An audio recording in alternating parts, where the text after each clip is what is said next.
नमस्कार. ठरलं तर मग या मालिकेच्या 17 जूनच्या भागामध्ये काय होणार आहे ते आपण पाहू. सुरुवातीलाच आपण पाहतो की अर्जुनच्या ऑफिसमध्ये लोक आलेले असतात तोडफोड करायला. अर्जुन आणि चैतन्य त्यांच्याशी दोन हात करतात. एवढ्यात एक जण व्यक्ती अर्जुनवर चप्पल फेकून मारत असतो.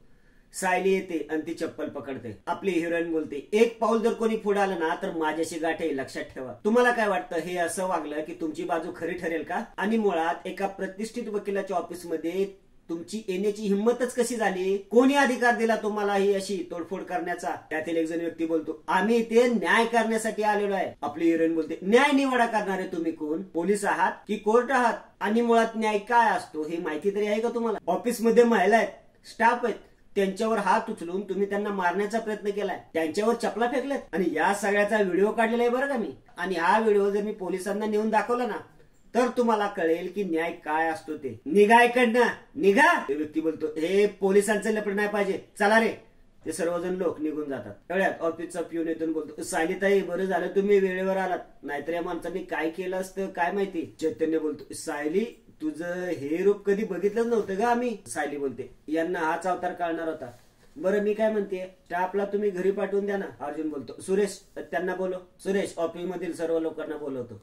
सर्वजण लोक जमा होतात. अर्जुन सर्वांना बोलतो, I am very very sorry, तुम्ही माझ्या ऑफिसमध्ये काम करता म्हणून तुम्हाला हे सहन करावं लागलं. स्टाफ मधील एक जण बोलते, असं नका बोलू सर, आम्हाला तुमचा त्रास दिसतोय आणि आम्हाला हेही माहितीये की तुम्ही आणि चैतन्य सरांनी काहीही केलेलं नाहीये.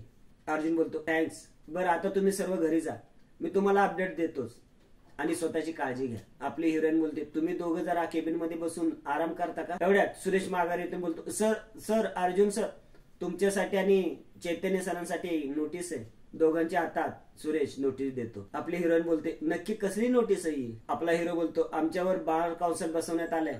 आपले हिरोईन बोलते, म्हणजे नक्की काय झालंय? आपला हिरो बोलतो, आमच्यावर इन्क्वायरी होणार आहे.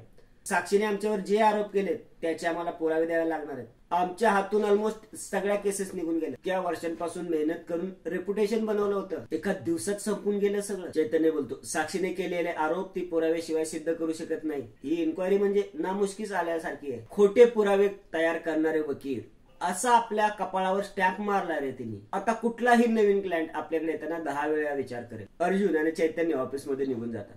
सुरेश आपल्या हिरोईन जवळ येतो आणि बोलतो, सायलीताई हे काय होऊन बसले? आपल्या अर्जुन सरांसारख्या एका इमानदार वकिलावर हा कसला आरोप लागलाय? आता काय होणार? आपली हिरोईन बोलते, सगळं काही ठीक होणार आहे दादा, तुम्ही फक्त मी सांगते तसं करा. सुरेश बोलतो, बोला काय करू? इकडे घरी पूर्णाजीच्या गोळ्या संपलेल्या असतात. अश्विन बोलतो, मी गोळ्या बाहेरून घेऊन येतो. आणि अश्विन बाहेर गोळ्या आणायला चाललेला असतो. अश्विन घराच्या बाहेर येतो तर बाहेर साक्षीची 2 माणसं असतात. अश्विनला बघून ते अश्विनला दगड मारतात. तो दगड बरोबर अश्विनच्या डोक्यात बसतो. अश्विनच्या डोक्यातून रक्त येतं. इकडे अर्जुन चैतन्यशी बोलत असतो, आपल्याला बार काउन्सिलची नोटीस येईल असं कधीच वाटलं नव्हतं. ही फर्म सेटअप करण्यासाठी आपण किती मेहनत घेतली आहे. एक एक केस जिंकेपर्यंत आपण लढत राहिलो आणि आज आपल्या हातात काहीच नाहीये.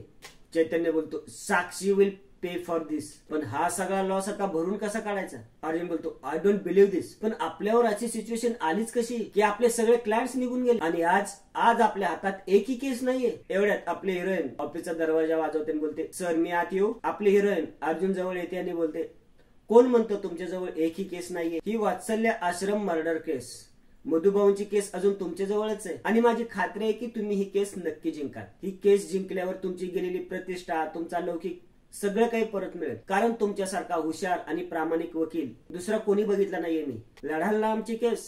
अर्जुन मानेनेच हो बोलतो. सायली हात पुढे करत बोलते, ठरलं तर मग? अर्जुन तिच्या हातात हात मिळवतो आणि बोलतो, आता रडायचं नाही, लढायचं. आपली हिरोईन बोलते, आता तुम्ही दोघांनी हातपाय गाळून अजिबात बसायचं नाहीये. आपण तिघांनी एकत्र मिळून या साक्षीचा सामना करायचा. तुमचा पूर्ण स्टाफ तुमच्या बरोबर आहे आणि अजूनही अशीही काही माणसं असतील की ज्यांचा तुमच्यावर विश्वास आहे. तेवढ्यात रविराज येतो आणि बोलतो, माझा तरी नक्कीच आहे. आपला हिरो बोलतो, सिनियर तू इथे? रविराज बोलतो, साक्षी शिकरेची प्रेस कॉन्फरन्स बघितली, तिने केलेला ड्रामा बघितला आणि लक्षात आलं की तुम्हाला मिळेल तेवढ्या सपोर्टची गरज आहे, म्हणूनच तुम्हाला भेटायला इथे आलोय. इकडे साक्षीने पवार वकिलाला पैसे देण्यासाठी बोलवलं असतं. साक्षी पवाराला बोलत असते, खूप मेहनतीने वातावरण तापवले मी हे. त्या दोघांनी अण्णांना सुद्धा खोटे पुरावे देऊनच जेलमध्ये पाठवलं, असं वातावरण तयार केले. या सगळ्या गोष्टींचा फायदा करून घ्यायला हवा. ऍडव्होकेट पवार अण्णांना लवकरात लवकर जेलच्या बाहेर काढायलाच हवं. पवार बोलतो, पण मॅडम तुम्ही जे आरोप केले त्याला कायद्याने काहीच आधार नाहीये. साक्षी बोलते, कायद्याचा जर आधार असता तर तुमच्या समोर अशा नोटांच्या थप्प्या पडल्या नसत्या ऍडव्होकेट पवार. साक्षी पवाराला रिव्हॉल्वर दाखवत बोलते, तुम्हाला तुमचं डोकं कसं चालवायचंय तसं चालवा, पण माझे अण्णा जेलच्या बाहेर तर पडलेच पाहिजे. बाय हुक और बाय क्रूक. ती पवारावर रिव्हॉल्वर रोख. पवार घाबरतो आणि बोलतो, सुटतील ना महिपत सर, सुटतील. अहो काय नाही तर मी त्यांना जामिनावर सोडवेन. साक्षी बोलते, पण मी ही जी काही आग लावली ना ती थंड व्हायच्या आत, नाहीतर तुम्हाला थंड करेन मी. पवार बोलतो, नाही नाही असं काय होणार नाही, मी लगेच कामाला. पवार पैसे उचलतो आणि बोलतो, महिपत सर सुटण्याची गुड न्यूज तुम्हाला मिळेल, पण आता अजून एक गुड न्यूज आहे माझ्या. साक्षी बोलते, काय? पवार बोलतो, ऍडव्होकेट सुभेदार आणि ऍडव्होकेट गडकरीवर बार काउन्सिल बसली आहे, आता त्यांच्यावर कारवाई होऊ शकते. साक्षी बोलते, वंडरफुल.